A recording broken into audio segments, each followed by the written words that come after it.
Unit 7. Story Time.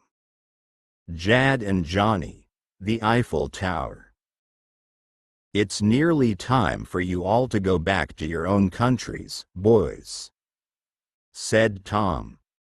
But first, you're going to see one of the most famous places in Europe. It must be the Eiffel Tower, said Marcus. We were in Paris, France, and it was the last day of our European trip. That's right, said Tom.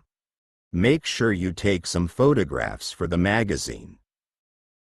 I'll take a great photograph from the top, said Jad. I think it will be on the cover of our magazine. We were all really excited to go up the Eiffel Tower. But when we got there, we saw a very long queue. Look at all these people, said Aziz. We're going to be here for hours. It might move quickly, I said. But it might not, said Jad. I've got an idea. He walked to the front of the queue. We saw him talking to a man, and then he waved to us. We followed him past the other people in the queue. And we all got into the lift.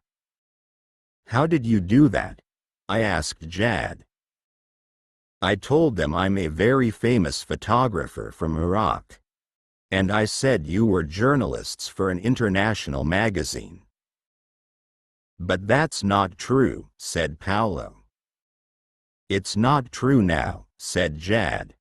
But it might be true in the future. The doors of the lift opened, and we were at the top of the Eiffel Tower. It was very crowded. There are so many people here, said Marcus. We tried to get to the front, but we couldn't get past people. Excuse me, I said. But nobody moved. Can I get past, please? Said Jad.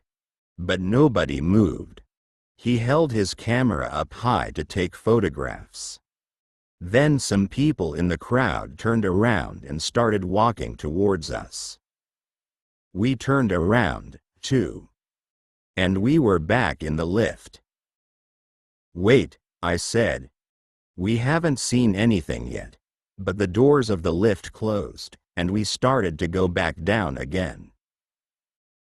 At the bottom of the tower, Jad looked at his photographs. These photographs from the top of the Eiffel Tower may not get into our magazine. Actually, he laughed. All I can see is the back of your head, Johnny. I laughed, too. I'm going to miss you, Jad. I said. Jad replied. I'm going to miss you, too, Johnny, but don't worry. I'll set up an online group. And we can chat to each other every week. Great idea, Jad. Good morning, everyone, I said. I was sitting in my bedroom at home in England. I was looking at my phone, and I could see my friends' faces on the screen. It's not the morning here in Iraq, Johnny. It's the afternoon, said Jad. It's 7 a.m. here in the USA, said Marcus. You woke me up. Sorry, but I wanted to check. Did Tom send you the magazine? Yes, they all replied. It looks great, said Aziz. I love your story about Stonehenge, Johnny. There are some brilliant photographs, too, said Marcus. I like the one of Johnny skiing down the mountain. He looks so scared. The one of Johnny standing in the River Thames is good, too, laughed Paolo. I think my favorite photograph of Johnny is in Munich, said Jad, when the football hits him in the face. I laughed, but because I was laughing so much, I dropped my phone, and it landed on the floor. I heard Marcus say, "Why didn't you catch it, Johnny?" And then I heard them all laughing and saying the same thing. Use your hands. Very funny, guys, I said.